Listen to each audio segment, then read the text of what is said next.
Bonjour. Eh bien, de retour de vacances et décidé à rentrer un petit peu dans le concret. J'ai posté au début, enfin bon, à la fin du mois d'août, une vidéo, enfin pas une vidéo justement, euh, enfin oui, une publication pour dire où va mon argent. Et puis là, je me dis, mais en fait, concrètement, il y a peut-être des réponses plus simples à apporter. Parce que c'est quand même la question la plus fréquente des gens qui viennent vers moi. Où va mon argent? Où part mon argent? C'est un peu ce qu'ils osent enfin s'avouer, ou avouer tout court d'ailleurs. C'est parce que c'est pas facile, c'est un ressenti, c'est un peu comme une hémorragie en fait, sans contrôle. Et dans ce cas-là, tu vois bien qu'il y a quelque chose qui cloche, quoi. Tu dépenses jusqu'à la sonnette d'alarme. Parfois, c'est juste le dépassement de découvert. Et parfois, c'est un petit peu plus loin. Parfois, c'est simplement le solde zéro sur le compte. Et tu te serres la ceinture en attendant la prochaine rentrée. Puis après, ça recommence, un peu inévitablement. En fait, si on utilise l'image de la vie comme un trajet, et voilà, que tu fais en voiture, euh, c'est un peu comme si c'était l'argent qui conduisait. Et toi, tu es passager. Alors, tu es passager à l'avant ou passager à l'arrière ou carrément tu cours derrière la voiture. C'est hyper frustrant. Et puis, c'est pas mettre l'argent à la bonne place.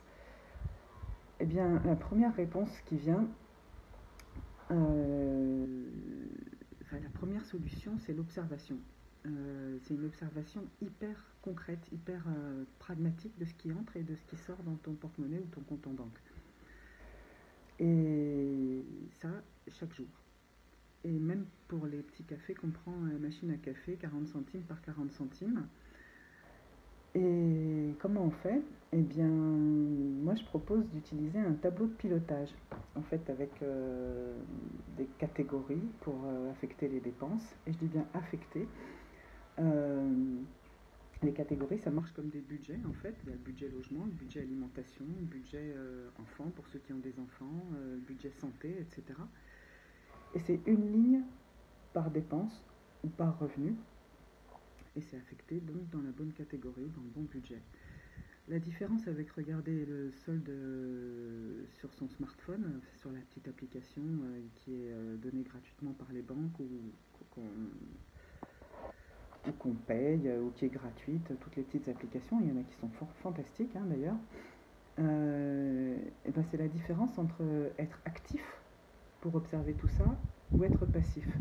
En gros, quand tu reçois le solde sur ton smartphone ou que tu consultes ton smartphone régulièrement, c'est l'application qui va gérer la catégorisation et toi, tu es juste là, tu regardes, bah, sur le camembert, il y a plus d'orange que de rose, il y a plus de vert que de bleu, ok. Et c'est hyper passif comme façon de regarder ça.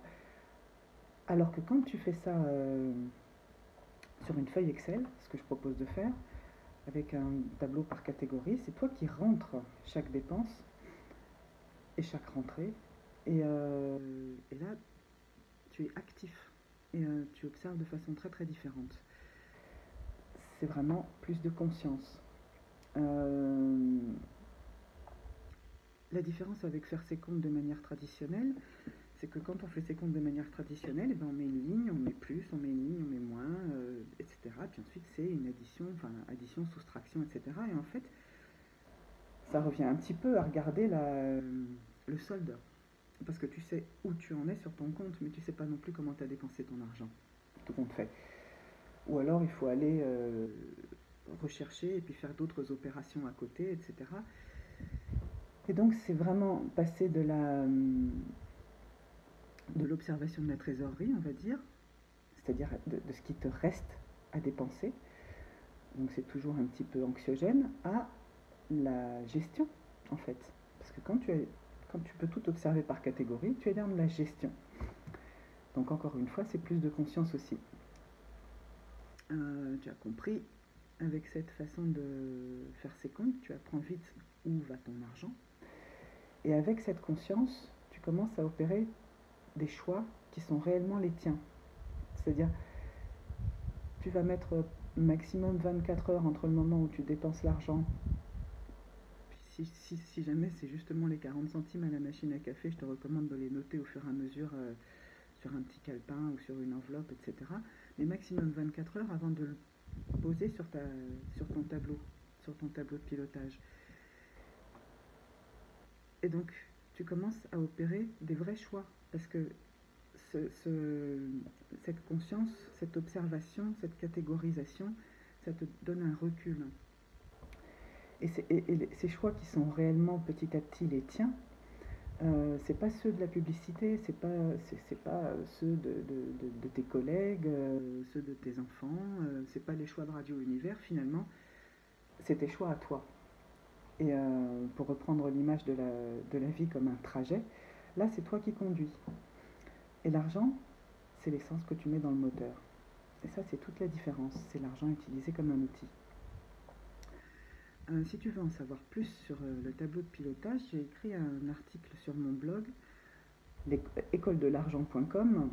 Je pense que si tu recherches, si tu as un petit outil de recherche et que tu recherches pilotage, tu vas tomber dessus directement. Et puis si tu te sens pris au piège, comme beaucoup de gens, quand je parle de faire ses comptes et de les faire quotidiennement, et ben ok pour travailler là-dessus avec toi. À très bientôt. J'espère que cette vidéo t'aura aidé.